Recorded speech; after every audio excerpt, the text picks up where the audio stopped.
વિદ્યાર્થી મિત્રો, કેમ છો? બધા મજામાં? હું છું Rohit sir, Shri study YouTube channel પર આપ સર્વ વિદ્યાર્થી મિત્રોનું હાર્દિક સ્વાગત કરું છું.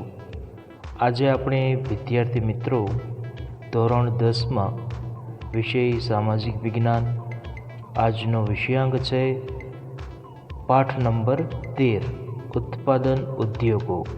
તેના વિશે આજે આપણે ચર્ચા કરશું. તો ચાલો વિદ્યાર્થી મિત્રો, ભગવાન સ્વામિનારાયણનું નામ લઈ આપણે લેક્ચરની શરૂઆત કરીએ.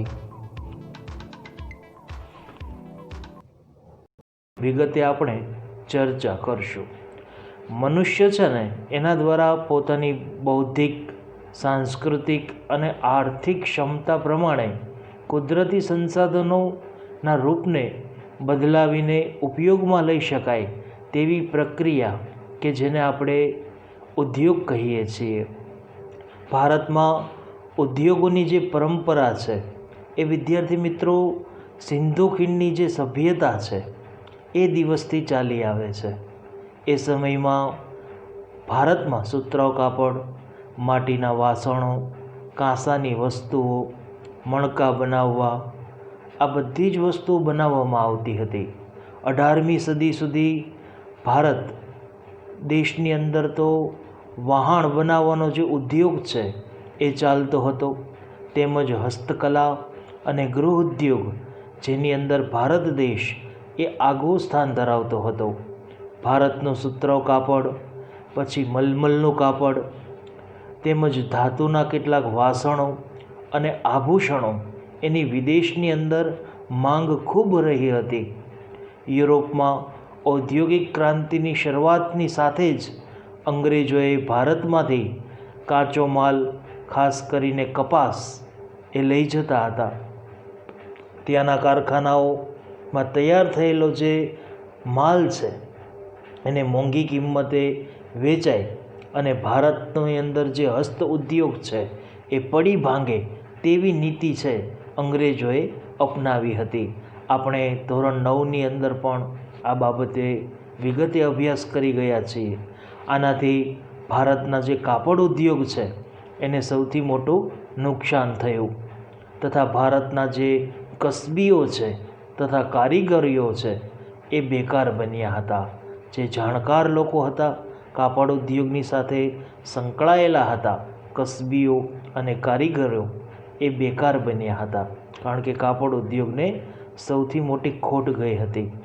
હવે આપણે પાઠની અંદર આપેલો સૌથી પહેલો અને અગત્યનો જે મુદ્દો છે તેના વિશે ચર્ચા કરવા જઈ રહ્યા છીએ વિદ્યાર્થી મિત્રો. તેને તમારે ધ્યાનપૂર્વક વ્યવસ્થિત રીતે અભ્યાસ કરવાનો છે. તો સૌથી પહેલો મુદ્દો છે ઉદ્યોગોનું મહત્ત્વ. આજના યુગમાં રાષ્ટ્રનું અસ્તિત્વ ઉદ્યોગોના વિકાસ પર જ આધારિત હોય છે. આર્થિક વિકાસ તો ઔદ્યોગિક વિકાસ વિના એ અસંભવ થઈ જાય છે. એટલે કે આર્થિક વિકાસ છે એ ઔદ્યોગિક વિકાસ વગર થઈ શકતો નથી. જે દેશો ઔદ્યોગિક દ્રષ્ટિએ જેટલા વધારે વિકાસ પામ્યા હોય છે તેની અર્થવ્યવસ્થા એટલી જ મજબૂત બની ગઈ હોય છે. USA છે, અમેરિકા, પછી રશિયા છે, જાપાન, દક્ષિણ કોરિયા છે. આવા બધા દેશો પોતાના ઔદ્યોગિક વિકાસ એના પાયા પર જ સમૃદ્ધ બન્યા છે, તેમજ વિકસિત રાષ્ટ્રો બન્યા છે. જેનો વિકાસ થઈ ચૂક્યો છે એવા રાષ્ટ્રોને આપણે શું કહીએ? વિકસિત રાષ્ટ્રો. અને આ બધા રાષ્ટ્રો છે જેનો વિકાસ ખૂબ સમૃદ્ધ રીતે થઈ ગયો છે ઉદ્યોગોને લીધે જ.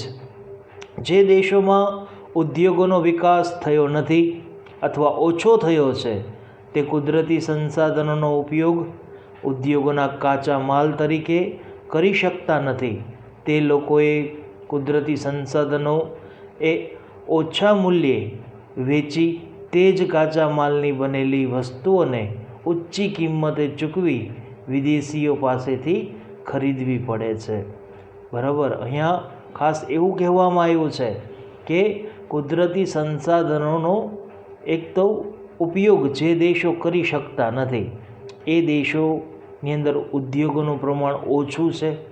ઉપરાંત કુદરતી સંસાધનોને ઓછા કિંમતે બીજા દેશોને વેચી દે છે, તેમજ એ દેશો પાકો માલ બનાવી એ જ વસ્તુ ફરી પાછી મોંઘા ભાવે એ દેશને વેચે છે. તો આ રીતે ઊંચી કિંમત ચૂકવીને વિદેશીઓ પાસેથી આવી વસ્તુઓની ખરીદી કરવી પડે છે. ભારતમાં સમગ્ર રાષ્ટ્રીય ઉત્પાદન ઉદ્યોગોનો 29% ફાળો રહ્યો છે. બ્રિટિશ શાસનની જે નીતિ હતી એ નીતિએ ભારતના ઔદ્યોગિક ઢાંચાની કમર તોડી નાખી. પરાધીનતા દરમિયાન ભારતમાં આધુનિક પદ્ધતિએ ઉદ્યોગોની સ્થાપના એ ખાસ ન થઈ શકી. 1853માં ચારકોલ આધારિત પ્રથમ લોહગાળણ ઔદ્યોગિક એકમ એની સ્થાપના થઈ. આ એક ચારકોલ આધારિત પહેલી લોખંડ ગાળવા માટેની ભઠ્ઠી ઔદ્યોગિક એકમ એની સ્થાપના થઈ 1853માં, પણ તે નિષ્ફળ થઈ. આ આખી જે આયોજન છે લોહગાળણ ઔદ્યોગિક એકમનું, જે 1853માં શરૂ થયું, પરંતુ તે આયોજન નિષ્ફળ ગયું. સૌપ્રથમ સફળ પ્રયત્નની સાથે 1854ના વર્ષમાં સુતરાઉ કાપડ ઉદ્યોગ છે એની શરૂઆત થઈ. તે પછી 1855માં કોલકાતાની નજીક રિશરા નામનું સ્થળ છે, ત્યાં શણ ઉદ્યોગ છે એનું કારખાનું સ્થાપવામાં આવ્યું. ત્યારબાદ 1874માં કુલ્ટી છે આ સ્થળે કાચું લોખંડ એટલે કે લોહ અયસ્ક બનાવવાનું કારખાનું એ સ્થાપવામાં આવ્યું, જે કેટલાક વર્ષ પછી બંધ પડી ગયું. જે સમય જતાં 1881માં પુનઃ શરૂ કરવામાં આવ્યું. 1907ના વર્ષમાં જમશેદપુરમાં ટાટા લોખંડ પોલાદની કંપની એ સ્થાપવામાં આવી, જેને ઔદ્યોગિક વિકાસને એક નવી દિશા પ્રાપ્ત થઈ. અહીંયા ઉદ્યોગોને એક નવી દિશા છે એ પ્રાપ્ત થઈ ટાટા લોખંડ પોલાદ કંપની દ્વારા, જે 1907ની અંદર જમશેદપુર ઝારખંડ રાજ્યમાં આવેલું ત્યાં સ્થાપવામાં આવી. તો આ રીતે ઉદ્યોગો છે એ ધીમે ધીમે શરૂ થયા આપણા દેશમાં. તેમજ જે દેશમાં ઉદ્યોગોની સંખ્યા વધારે છે એ દેશોને વિકસિત દેશો આપણે કહીએ છીએ, બરાબર. અને જે દેશમાં ઓછા ઉદ્યોગો છે તેને આપણે વિકાસશીલ દેશો કહીએ છીએ. તો ખાસ અહીં ઉદ્યોગોનું મહત્ત્વ ઘણું છે, બરાબર. કારણ કે કુદરતી સંસાધનોનો નહીં તો આપણે સસ્તા ભાવે વેચવા પડશે, અને એ જ કાચો માલ સસ્તા ભાવે વેચેલો આપણે વિદેશની અંદર વેચી તેને ઊંચી કિંમતે ફરી પાછો પાકા માલ તરીકે ખરીદવો પડશે. એટલે અહીં ઉદ્યોગો એ બને ત્યાં સુધી આપણા દેશની અંદર વધે તો આપણા દેશનું અર્થતંત્ર એ પણ મજબૂત થાય. તો આપણે વાત કરી ઉદ્યોગોના મહત્ત્વની. હવે આપણે વિદ્યાર્થી મિત્રો ત્યાર પછી વાત કરશું ઉદ્યોગોનું વર્ગીકરણ. પાઠનો અગત્યનો અને બીજો મુદ્દો છે ઉદ્યોગોનું વર્ગીકરણ. ઉદ્યોગોને માનવ શ્રમ, માલિકના ધોરણે તથા કાચા માલના સ્ત્રોતના આધારે કેટલાક જૂથોમાં વહેંચવામાં આવે છે. તો અહીંયા તમારે જો આ 3 બાબત યાદ રાખવાની છે કે ઉદ્યોગોને માનવ શ્રમ, પછી માલિકીના ધોરણે તથા કાચા માલના સ્ત્રોતના આધારે, આમ 3 જૂથની અંદર એને વહેંચવામાં આવે છે. શ્રમિકોના આધારે ઉદ્યોગોને નાના પાયા પરના અને મોટા પાયા પરના એમ વહેંચી શકાય છે. જે ઉદ્યોગોમાં વધુ રોજગારી મળે તેને મોટા પાયાના ઉદ્યોગો કહેવાય. ઉદાહરણ તરીકે સુતરાઉ કાપડનો ઉદ્યોગ. જે ઉદ્યોગમાં કોઈ વિશેષ વ્યક્તિના માલિકીપણા હેઠળ સંચાલન થતું હોય આવા ઉદ્યોગોમાં શ્રમિકોની સંખ્યા એ ઓછી હોય છે તેને આપણે નાના પાયાના ઉદ્યોગો કહીએ છીએ. ઉદાહરણ તરીકે જોઈએ તો ખાંડસરીનો ઉદ્યોગ છે, આ નાના પાયાનો ઉદ્યોગ છે. આ ઉપરાંત ઉદ્યોગોને ખાનગી રીતે એટલે કે વ્યક્તિગત માલિકીની રીતે તેમજ જાહેર, સંયુક્ત તથા સહકારી જૂથોમાં પણ વર્ગીકૃત કરી શકાય છે. આમ ઘણી રીતે ઉદ્યોગોને વર્ગીકૃત કરી શકાય છે. તેમજ કાચા માલના સ્ત્રોતના આધારે પણ ઉદ્યોગોને કૃષિ આધારિત ઉદ્યોગો અને ખનિજ આધારિત ઉદ્યોગો એમ બે જૂથની અંદર ઉદ્યોગને વહેંચી શકાય છે. તો આપણે વિદ્યાર્થી મિત્રો વાત કરી ઉદ્યોગોનું વર્ગીકરણ વિશે. હવે ત્યાર પછીનો મુદ્દો છે કૃષિ આધારિત ઉદ્યોગો.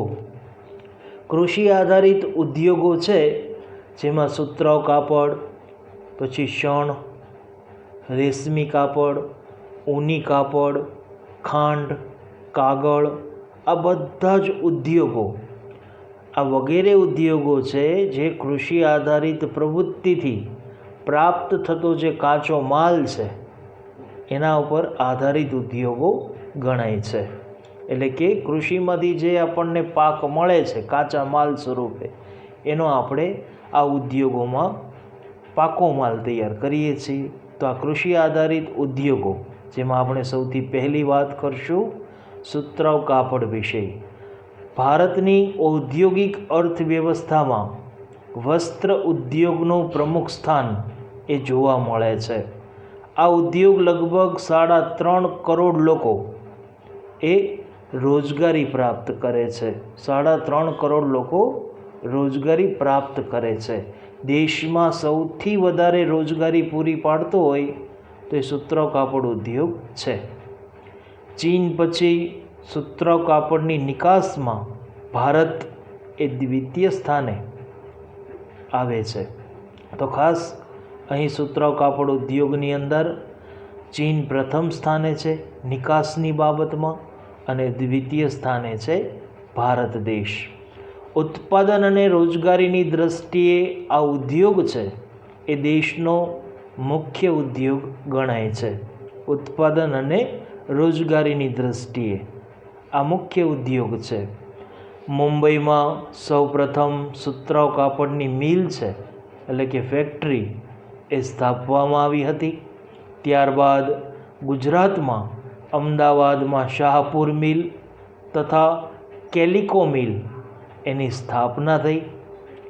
સુતરાઉ કાપડની મિલો છે એ શરૂઆતના વર્ષોમાં મુંબઈ અને અમદાવાદ ખાતે એ સ્થપાઈ હતી. સસ્તો કપાસ, શ્રમિકોની ઉપલબ્ધિ, પરિવહનની સુવિધા, નિકાસ માટેના કેટલાક દરિયાઈ બંદરો તથા બજાર ક્ષેત્રની અનુકૂળતાઓના કારણે અહીં સુતરાઉ કાપડની મિલો છે એની સ્થાપના થઈ હતી. આજે તો સુતરાઉ કાપડની જે મિલો છે એ દેશના લગભગ 100 જેટલા નગરોની અંદર સ્થપાયેલી છે. વર્તમાન સમયમાં મુંબઈ, અમદાવાદ, ભિવંડી, સોલાપુર, કોલ્હાપુર, નાગપુર, ઇન્દોર અને ઉજ્જૈન જેવા શહેરોની અંદર સુતરાઉ કાપડ ઉદ્યોગ છે એ મુખ્ય અને પરંપરાગત રીતે એના કેન્દ્રો એ જોવા મળે છે. મહારાષ્ટ્રના મુંબઈમાં પણ વધુ સુતરાઉ કાપડની મિલો આવેલી છે, જેથી તેને સુતરાઉ કાપડનું વિશ્વ મહાનગર એવું કહેવામાં આવે છે. આ ઉપરાંત પુણે, કોલ્હાપુર, ઔરંગાબાદ, જલગાંવ જેવા શહેરોની અંદર પણ સુતરાઉ કાપડનો ઉદ્યોગ એ સ્થપાયેલો છે. ગુજરાતમાં આપણે વાત કરીએ તો વિદ્યાર્થી મિત્રો અમદાવાદ શહેર કે જેને પૂર્વનું માન્ચેસ્ટર કહેવાય છે તથા ડેનિમ સિટી ઓફ ઇન્ડિયા એ પણ કહેવામાં આવે છે. આ ઉપરાંત વડોદરા, કલોલ, ભરૂચ, સુરત, પોરબંદર, ભાવનગર, રાજકોટ આ વગેરે શહેરોની અંદર આપણા ગુજરાત રાજ્યમાં પણ સુતરાઉ કાપડ એ આવેલો છે. એના કારખાનાઓ જુદા જુદા જિલ્લાઓમાં સ્થપાયેલા છે. તમિલનાડુની વાત કરીએ તો તમિલનાડુ રાજ્યમાં કોઇમ્બતુર છે, એ મુખ્ય કેન્દ્ર છે. ચેન્નઈ અને મદુરાઈ છે, આવા વગેરે કેન્દ્રો એ તમિલનાડુ રાજ્યની અંદર આવેલા છે. ઉત્તર પ્રદેશ રાજ્યમાં કાનપુર, ઇટાવા, આગ્રા, લખનઉ વગેરે એ મુખ્ય કેન્દ્રો એ આવેલા છે. મધ્યપ્રદેશની અંદર ઇન્દોર, ગ્વાલિયર, ઉજ્જૈન, દેવાસ આ વગેરે સુતરાઉ કાપડના ઉદ્યોગો એ મધ્યપ્રદેશ રાજ્યમાં આવેલા છે. પશ્ચિમ બંગાળની અંદર કોલકાતા છે, હાવડા, મુર્શિદાબાદ વગેરે પ્રમુખ કેન્દ્રો એ કોલકાતાની અંદર આવેલા છે. આ ઉદ્યોગોના વિકેન્દ્રીકરણમાં નોંધપાત્ર યોગદાન કરનારા કેટલાક પરિબળોમાં વ્યાપક બજાર ક્ષેત્રો તેમજ પરિવહન, બેંક અને વિદ્યુતની સુવિધાઓ એ ઉપલબ્ધ છે. તેથી આ ઉદ્યોગોનું મહત્ત્વ આ બધા જ શહેરોમાં વધ્યું છે. આજે સુતરાઉ કાપડ ઉદ્યોગ ઉત્તમ પ્રકારના કપાસની અછત, જૂના યંત્રનો વપરાશ કારખાનાઓમાં થતો રહે છે, અનિયમિત વિદ્યુત પુરવઠો એ જોવા મળે છે. ઉપરાંત કૃત્રિમ રેશમના કાપડની સ્પર્ધા તથા વૈશ્વિક બજારમાં તીવ્ર સ્પર્ધાની જે સમસ્યાઓ છે એનો સામનો કરી રહ્યો છે સુતરાઉ કાપડનો ઉદ્યોગ. Bharat, Russia, United Kingdom, USA, Sudan, Nepal, Australia, France, દક્ષિણ આફ્રિકા વગેરે દેશોમાં સુતરાઉ કાપડની નિકાસ આપણો ભારત દેશ કરે છે. તો આપણે વિદ્યાર્થી મિત્રો ખૂબ સરસ રીતે સુતરાઉ કાપડનો આપણે વિગતે અભ્યાસ કર્યો.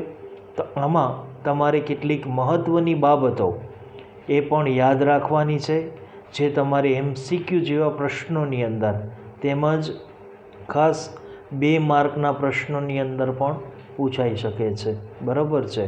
તો હવે આપણે ત્યાર પછી વાત કરશું શણ કાપડનો ઉદ્યોગ. તો શણ કાપડનો જે ઉદ્યોગ છે એમાં વિદ્યાર્થી મિત્રો શણ છે ને એ બીજા ક્રમે આવતો ભારતનો એક મુખ્ય ઉદ્યોગ ગણાય છે. સુતરાઉ કાપડ પછીનો બીજો અને મહત્ત્વનો ઉદ્યોગ હોય તો એ શણ કાપડનો ઉદ્યોગ છે. શણ અને શણથી બનેલી કેટલીક ચીજ વસ્તુઓ એના ઉત્પાદનમાં ભારતનું સ્થાન એ પ્રથમ છે. શણની નિકાસમાં બાંગ્લાદેશ પછી વિશ્વમાં બીજો ક્રમ ભારત દેશનો આવે છે. દેશના શણના કુલ ઉત્પાદનમાં બંગાળા લગભગ 80% ઉત્પાદન કરે છે. આંધ્રપ્રદેશ લગભગ 10% ઉત્પાદન કરે છે. બાકીનું બિહાર, ઉત્તર પ્રદેશ, મધ્યપ્રદેશ, ઓડિશા, અસમ અને ત્રિપુરા જેવા રાજ્યો બાકીનું ઉત્પાદન એ શણનું કરે છે. શણને સંશોધિત કરવા પુષ્કળ પાણીની જરૂર પડે છે. તેથી મોટા ભાગની મિલો છે એ હુંગલી નદીના કિનારે આવેલી છે. સસ્તો માનવશ્રમ તેમજ બેંકની સુવિધા, વીમાની સુવિધા તેમજ નિકાસ માટે કોઈ નદી બંદરો છે એની સગવડતા કે જેના લીધે પશ્ચિમ બંગાળ રાજ્યમાં આ ઉદ્યોગ છે એ વધુ પ્રમાણમાં કેન્દ્રિત થયેલો છે. આજે વિવિધ ચીજ વસ્તુઓ પેકિંગમાં અન્ય વિકલ્પોના કારણે શણની માંગ છે એમાં ઘટાડો થયો છે. વધુ ઉત્પાદન ખર્ચ તથા આંતરરાષ્ટ્રીય બજારોમાં શણની ઘટતી જતી માંગના લીધે આજે શણ ઉદ્યોગ એ સમસ્યાનો સામનો કરી રહ્યો છે. તો અહીં આપણે વાત કરી વિદ્યાર્થી મિત્રો શણ કાપડ ઉદ્યોગ વિશેની. તમે જાણો છો કે આપણે વાત કરી કે શણ છે એ સંશોધિત કરવા માટે પુષ્કળ પાણીની જરૂર પડે છે. એટલે કે શણ છે ને એને નદી કિનારાની આજુબાજુ જ ઉગાડવામાં આવે છે, બરાબર. જ્યારે શણનો પાક છે, એ છોડ છે, એ તૈયાર થઈ જાય ત્યાર પછી એને જમીનમાંથી જ્યારે એને ઉખાડવામાં આવે છે તો એના જે મૂળ હોય ને, એના મૂળની સાથે કેટલીક માટી એ ચોંટેલી હોય છે. એટલે વહેતી નદીની અંદર એ છોડને ધોઈ નાખવામાં આવે છે, બરાબર. અને તરત ને તરત જ નજીકમાં આવેલ જે કારખાનાઓ છે અથવા ફેક્ટરી છે ત્યાં આ છોડને મોકલવામાં આવે છે. તો આ રીતે શણ છે એમાંથી કાપડ છે એ તૈયાર થાય, ઉપરાંત કોથળા બને છે, પગરખા બને છે, સિંધરી બને છે, બરાબર છે.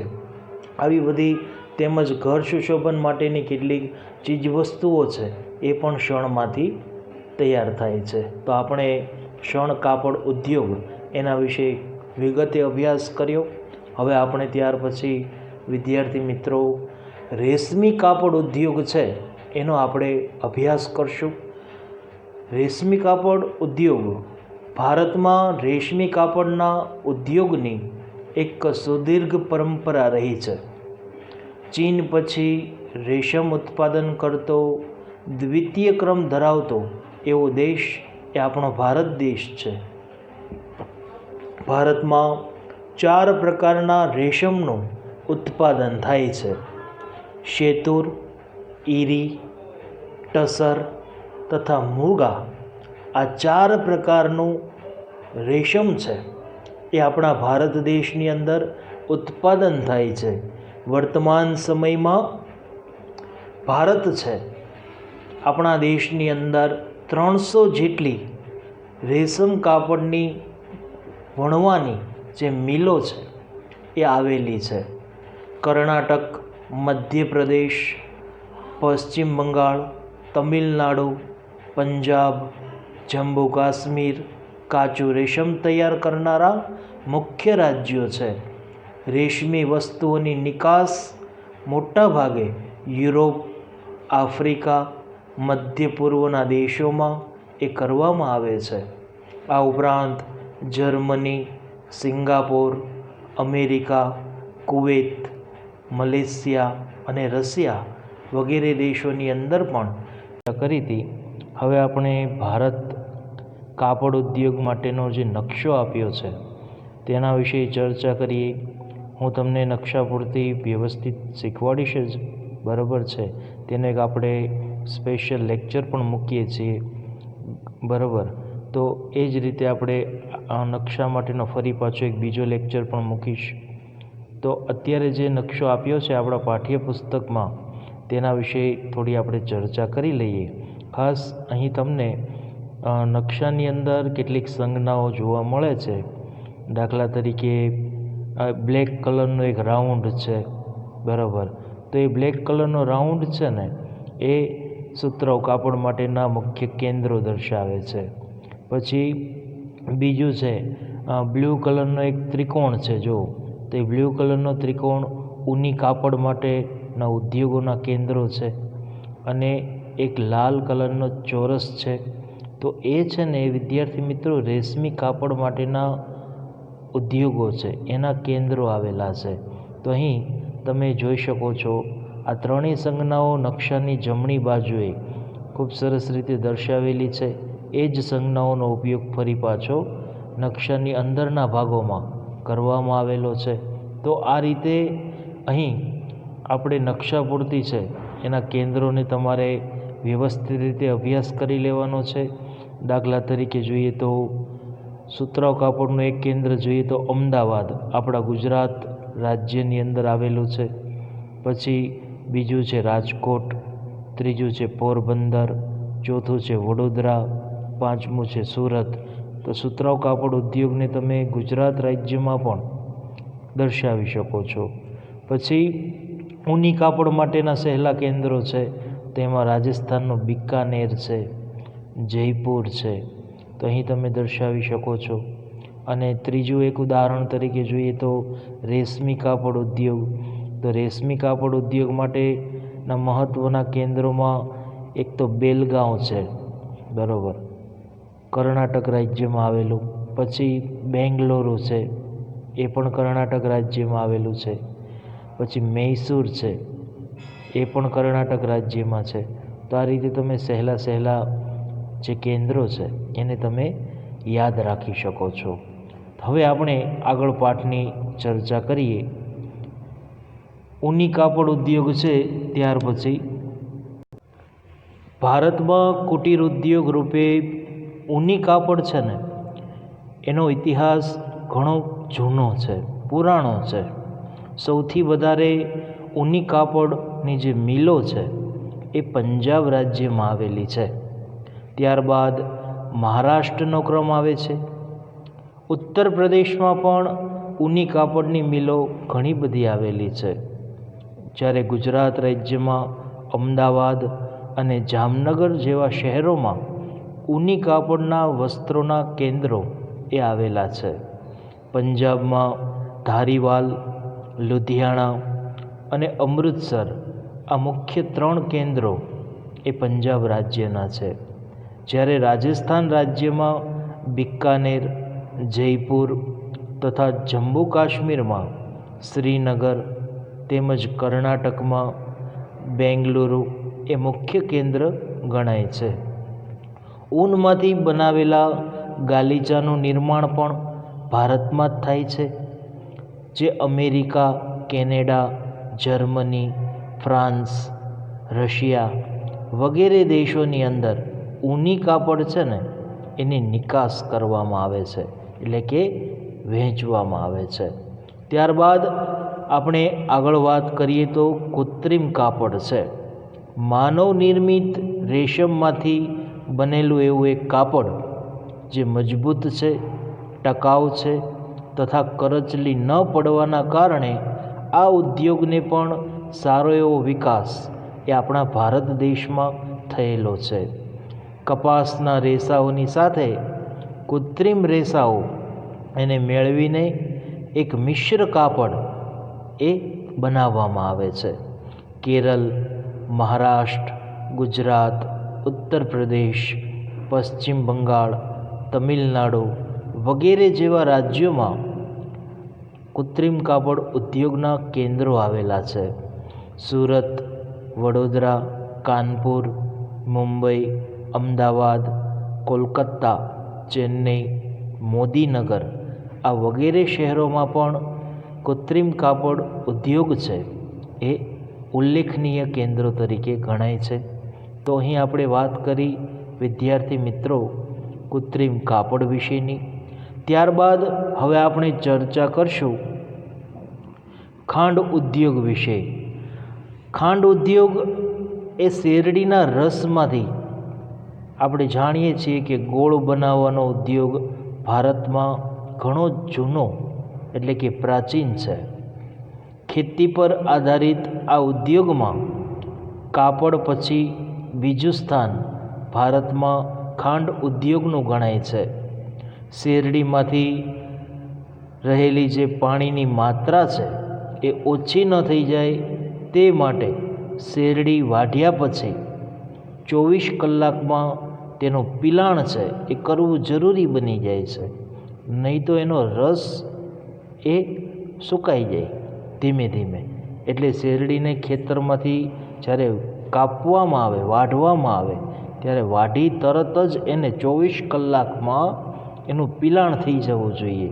તો એમાંથી ગોળ બનાવી શકાય, ખાંડ બનાવી શકાય, કારણ કે એમાં રસ હોય શેરડીનો, એની માત્રા વધારે હોય છે. નહીં તો તેમાંથી સમયાંતરે ખાંડનું ઉત્પાદન ધીમે ધીમે ઘટી જાય જો આપણે પડી રહેવા દઈએ શેરડીને તો, બરાબર. એટલે તેથી ખાંડ તથા ખાંડસરી એના કારખાનાઓ તેના ઉત્પાદન ક્ષેત્રો છે ને એની નજીકના સ્થળોએ જ રાખવામાં આવે છે.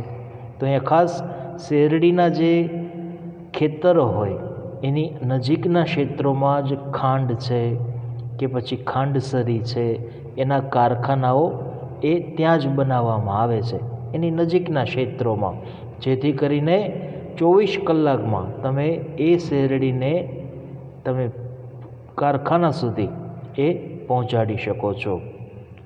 મહારાષ્ટ્ર, ઉત્તર પ્રદેશ, તમિલનાડુ કર્ણાટક, આંધ્રપ્રદેશ અને ગુજરાત આ વગેરે એવા રાજ્યો છે જ્યાં ખાંડના કારખાનાઓ આવેલા છે. ગુજરાતમાં બારડોલી, ગણદેવી, સુરત, નવસારી તેમજ સાયણ, વ્યારા, ભરૂચ, કોડીનાર તથા તલાળા, ગીર જેવા ક્ષેત્રોની અંદર ખાંડ ઉદ્યોગ છે એ વિકાસ પામ્યો છે. તો આપણે વિદ્યાર્થી મિત્રો ખાંડ ઉદ્યોગ વિશે ચર્ચા કરી. આગળ આપણે વાત કરશું કાગળ ઉદ્યોગ વિશે. પોચું લાકડું, વાંસ, પછી ઘાસ, શેરડીના કુચ્ચા આ વગેરેમાંથી કાગળ છે એ બનાવવામાં આવે છે. આંધ્રપ્રદેશ, મહારાષ્ટ્ર, પશ્ચિમ બંગાળ, ઓડિશા, કર્ણાટક, ગુજરાત, મધ્યપ્રદેશ, છત્તીસગઢ, તમિલનાડુ, હરિયાણા આ વગેરે રાજ્યોમાં કાગળ ઉદ્યોગ છે એનું ઉત્પાદન થાય છે. ગુજરાત રાજ્યમાં પણ અમદાવાદ શહેર, રાજકોટ, સુરત, વાપી, વલસાડ, વડોદરા આ વગેરે શહેરોમાં કાગળ ઉદ્યોગ છે એ વિકાસ પામ્યો છે. ત્યાર પછી આગળ વાત કરીએ તો ખનિજ પર આધારિત ઉદ્યોગો. વિદ્યાર્થી મિત્રો, ખનિજ પર આધારિત ઉદ્યોગો જે ઉદ્યોગોમાં કાચા માલ તરીકે ખનિજો વપરાય તેને આપણે ખનિજ પર આધારિત ઉદ્યોગો કહીએ છીએ. લોખંડ અને પોલાદ ઉદ્યોગ, એલ્યુમિનિયમ, તાંબુ, રસાયણ ઉદ્યોગ, પછી ખાતર ઉદ્યોગ, સિમેન્ટ ઉદ્યોગ, પરિવહનના ઉપકરણો તથા ઇલેક્ટ્રોનિક ઉદ્યોગોનો સમાવેશ એ ખનિજ આધારિત ઉદ્યોગોમાં થાય છે. તો હવે આપણે ખનિજ આધારિત ઉદ્યોગોમાં સૌથી પહેલો ઉદ્યોગ છે લોખંડ પોલાદનો ઉદ્યોગ. તેના વિશે ચર્ચા કરીએ. લોખંડ અને પોલાદ ઉદ્યોગ આધુનિક ઔદ્યોગિક અને આર્થિક વિકાસની ધરી સમાન આ ઉદ્યોગ ગણાય છે. તેના ઉત્પાદનોથી જ અન્ય ઉદ્યોગોના યંત્રો અને અન્ય સંરચનાનું નિર્માણ આ ઉદ્યોગ દ્વારા થાય છે. આ ઉદ્યોગને ચાવીરૂપી ઉદ્યોગ પણ ગણી શકાય છે. ભારતમાં લોખંડ બનાવવાની જે પ્રક્રિયા છે એ ઘણી બધી પ્રાચીન માનવામાં આવે છે. દમાસ્કસમાં તલવાર બનાવવા માટે લોખંડની આયાત એ ભારતમાંથી કરવામાં આવતી હતી. પહેલાંના સમયમાં એક દમાસ્કસ નામનો દેશ કે જ્યાં તલવાર બનાવવા માટે લોખંડની જે આયાત કરવામાં આવતી હતી તે આપણા ભારત દેશમાંથી એ લોખંડ બનાવવાની આયાત એ થતી હતી. ભારતમાં આધુનિક રીતે લોખંડ બનાવવાનો પ્રથમ કારખાનો એ તમિલનાડુના પોર્ટોનોવામાં સ્થપાયો હતો. તમિલનાડુ રાજ્યનું પોર્ટોનોવા શહેર છે. ત્યાં સૌથી પહેલું આ કારખાનું લોખંડ બનાવવાનું એ સ્થાપવામાં આવ્યું, પણ કેટલાક કારણોસર તે બંધ પડી ગયું. પશ્ચિમ બંગાળમાં કુલ્ટી સ્થળ ખાતે કાચા લોખંડનું સફળ ઉત્પાદન થયું. 1907ના વર્ષમાં ઝારખંડ શહેર, જે ઝારખંડ રાજ્ય છે ને, આ રાજ્યમાં જમશેદપુર શહેર આવેલું છે. આ જમશેદપુર શહેરમાં ટાટા લોખંડ પોલાદનું કારખાનું છે તેની સ્થાપના થઈ. એવું કહેવાય છે કે પશ્ચિમ બંગાળમાં આવેલા બર્નપુર, પછી કર્ણાટકમાં આવેલા ભદ્રાવતી આ વગેરે સ્થળોએ કારખાનાઓ લોખંડ પોલાદના ત્યાર પછી સ્થપાવા લાગ્યા. ભિલાઈ, રાઉરકેલા, દુર્ગાપુરમાં લોખંડ પોલાદના કારખાનાઓ છે ધીમે ધીમે સ્થપાવા લાગ્યા. બોકારો, વિશાખાપટ્ટનમ અને સેલમ જેવા સ્થળોએ આધુનિક અને મોટા કારખાનાઓ એ સ્થાપવામાં આવ્યા. લોખંડ પોલાદ બનાવવા માટે લોહ અયસ્ક તેમજ કોલસો, ચૂનાનો પથ્થર, મેંગેનીઝનો કાચો માલ વગેરેનો ઉપયોગ થાય છે. ગુજરાતમાં હજીરા પાસે મિની સ્ટીલ પ્લાન્ટ એ પ્રસ્થાપિત થયેલો છે. ટાટા સિવાયના જે લોખંડ પોલાદના કારખાનાઓ છે એનો સંપૂર્ણ વહીવટ steel authority of India SAIL એને સોંપવામાં આવ્યો છે. તમે જાણો છો કે ટાટા જે કંપની છે ને એ વ્યક્તિગત માલિકીની છે, એટલે કે ખાનગીકરણ. જ્યારે અન્ય લોખંડ પોલાદના કારખાનાઓ છે ટાટા સિવાયના એ સરકારની માલિકી ધરાવે છે, બરાબર, જાહેર ક્ષેત્ર છે. એટલે તેનો સંપૂર્ણ વહીવટ steel authority of India limited આ સંસ્થા કરે છે. SAIL એને સોંપવામાં આવ્યું છે. લોખંડ પોલાદના ઉત્પાદનમાં વિશ્વમાં ભારતનું સ્થાન છે એ 5મું છે. તો આપણે વાત કરી વિદ્યાર્થી મિત્રો લોખંડ પોલાદ વિશેની. હવે આપણે એક ફરી પાછો નકશો આવ્યો છે તેના વિશે ચર્ચા કરીએ. ભારત લોખંડ પોલાદ ઉદ્યોગના કેન્દ્રો વિશેનો. તો આમાં આપ્યું છે આપણને લોખંડ અને પોલાદ માટેના કેટલાક કેન્દ્રો અથવા તો સંકુલો, તેના વિશે ચર્ચા કરીએ. તમે જુઓ તો ખાસ તો વિદ્યાર્થી મિત્રો આની અંદર લોખંડ પોલાદના ક્ષેત્રોમાં જે વારંવાર તમારે પરીક્ષાની અંદર પૂછાય છે એવા ક્ષેત્રોમાં એક તો દુર્ગાપુર છે પશ્ચિમ બંગાળમાં, બરાબર, તમે જોઈ શકો છો અહીં આવેલું છે દુર્ગાપુર, બરાબર. પછી બીજું છે એ છે બોકારો, એની નજીકમાં જ છે, જે બિહાર રાજ્યમાં આવેલું છે. પછી આગળ વાત કરીએ તો જમશેદપુર તમે જોઈ શકો છો અહીં ઝારખંડ રાજ્યમાં આવેલું છે. પછી ઓડિશાની અંદર આવેલું છે રાઉરકેલા. પછી છત્તીસગઢમાં આવેલું છે ભિલાઈ, બરાબર. પછી આપણા ગુજરાતમાં તમે જુઓ દક્ષિણ ગુજરાતમાં સુરત પાસે છે હજીરા, ત્યાં પણ લોખંડ પોલાદનું કારખાનું છે. પછી કર્ણાટકની અંદર આપણે વાત કરીએ તો ભદ્રાવતી છે, વિજયનગર છે. એ સિવાય આગળ આપણે વાત કરીએ તો ખાસ અહીં તમિલનાડુ રાજ્યમાં પણ આવેલું છે સેલમ, બરાબર છે. તો આપણા ભારત દેશની અંદર વિદ્યાર્થી મિત્રો ખાસ આ બધા જ જે ક્ષેત્રો છે એ લોખંડ અને પોલાદ માટે પ્રખ્યાત છે. પણ મેં તમને જે અત્યારે ક્ષેત્રો કીધા ને, દુર્ગાપુર, પછી બોકારો, જમશેદપુર, રાઉરકેલા, ભિલાઈ, ભદ્રાવતી, હજીરા, સેલમ, આ બધા જ ક્ષેત્રો વારંવાર તમારે પરીક્ષાની અંદર પૂછાય છે, બરાબર. તો આ ક્ષેત્રોને તમારે યાદ રાખવાના છે, બરાબર. હવે આપણે આગળ વાત કરીએ તો એલ્યુમિનિયમ ગાળણ. તો લોખંડ પોલાદ પછી બીજો મહત્ત્વપૂર્ણ ધાતુ ઉદ્યોગ એલ્યુમિનિયમ ગાળવાનો છે. આ ધાતુ છે ને એ વજનમાં હલકી હોય છે, મજબૂત હોય છે, ટીપાઉપણું વિદ્યુત સુવાહકતા ધરાવે છે. એને તમે ટીપી શકો છો, બરાબર. વિદ્યુતને સુવાહક છે અને કાંટ ન ચડે તેવા વિશિષ્ટ ગુણ એ એલ્યુમિનિયમ ધરાવે છે. બોક્સાઇડ એ એલ્યુમિનિયમની કાચી ધાતુ છે. એલ્યુમિનિયમની સાથે બીજી મિશ્ર ધાતુઓ એ ભેળવી શકાય.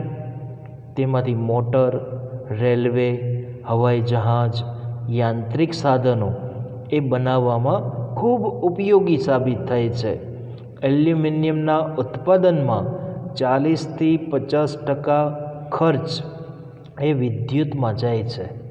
આથી જ્યાં બોક્સાઇડ પ્રાપ્ત થતું હોય, જળવિદ્યુત સરળતાથી પ્રાપ્ત થતું હોય તેવા સ્થળોએ એલ્યુમિનિયમ છે એના કારખાનાઓની સ્થાપના કરવામાં આવે છે. ઓડિશા, પશ્ચિમ બંગાળ, કેરળ, ઉત્તર પ્રદેશ, છત્તીસગઢ, મહારાષ્ટ્ર અને તમિલનાડુ જેવા રાજ્યોમાં એલ્યુમિનિયમનું ઉત્પાદન કરતા કેટલાક કારખાનાઓ છે એની સ્થાપના થયેલી છે. તો વિદ્યાર્થી મિત્રો, ખૂબ સરળતાથી આપણે એલ્યુમિનિયમ ગાળણ છે એના વિશે અભ્યાસ કર્યો. હવે ત્યાર પછી આપણે વાત કરીએ તાંબુ ગાળણ, જેને આપણે અંગ્રેજીમાં કોપર કહીએ છીએ. વિદ્યુતને સુવાહકતા તથા બીજી ધાતુઓની સાથે સરળતાથી ભળવાના જે ગુણ છે, બીજી ધાતુની સાથે આપમેળે ભળી જાય છે એવો એક ગુણ ધરાવે છે, એ છે તાંબુ. તાંબાનો જે ઉપયોગ છે એ આજે વર્તમાન સમયમાં એ વધ્યો છે. શું કામ વધ્યો છે? તો કે ભાઈ તાંબુ છે એ બીજી ધાતુની સાથે એનામાં ભળવાનો એક ગુણ રહેલો છે, એટલા માટે તેનો ઉપયોગ પણ વધ્યો. વિદ્યુત ઉદ્યોગ છે, રેફ્રિજરેટર એટલે કે ફ્રીજ, પછી એસી છે, એર કન્ડિશન, ઓટોમોબાઈલ્સ, પછી રેડિએટર, ઘર વપરાશના કેટલાક વાસણો વગેરે સાધનોમાં તાંબુ છે એનો ઉપયોગ આજે વધ્યો છે. ભારતમાં સૌપ્રથમ તાંબાની ગાળણ માટેનો જે ઉદ્યોગ છે એનો જે એકમ છે એ ભારતીય તાંબા નિગમ એટલે કે આઈસીસી એના દ્વારા ઝારખંડ રાજ્યમાં ઘાટશિલા ખાતે એ પ્રસ્થાપિત કરવામાં આવ્યો હતો. 1972ના વર્ષમાં ભારતીય તાંબા નિગમે હિન્દુસ્તાન કોપર લિમિટેડ એટલે કે HCL અંતર્ગત હસ્તાંતરણ કરવામાં આવ્યું. આજે હિન્દુસ્તાન કોપર લિમિટેડ ઉપરાંત ખાનગી ક્ષેત્રની અંદર પણ તાંબાનું ઉત્પાદન એ ભારત દેશમાં કરવામાં આવે છે. તેમ છતાં ભારતમાં પોતાની જરૂરિયાતનું ઉત્પાદન ન થતું હોવાથી વિદેશમાંથી આપણે તાંબાનું આયાત કરવી પડે છે. આપણા દેશમાં ઉત્પાદન જરૂરિયાત પ્રમાણે ઓછું થાય છે, એટલે આપણે વિદેશમાંથી તાંબુ છે એની આયાત કરવી પડે છે. તો આપણે વાત કરી વિદ્યાર્થી મિત્રો તાંબુ ગાળણ વિશેની, બરાબર છે. તો આપણો લેક્ચર અહીં સુધી આપણે રાખીએ છીએ. હવે નેક્સ્ટ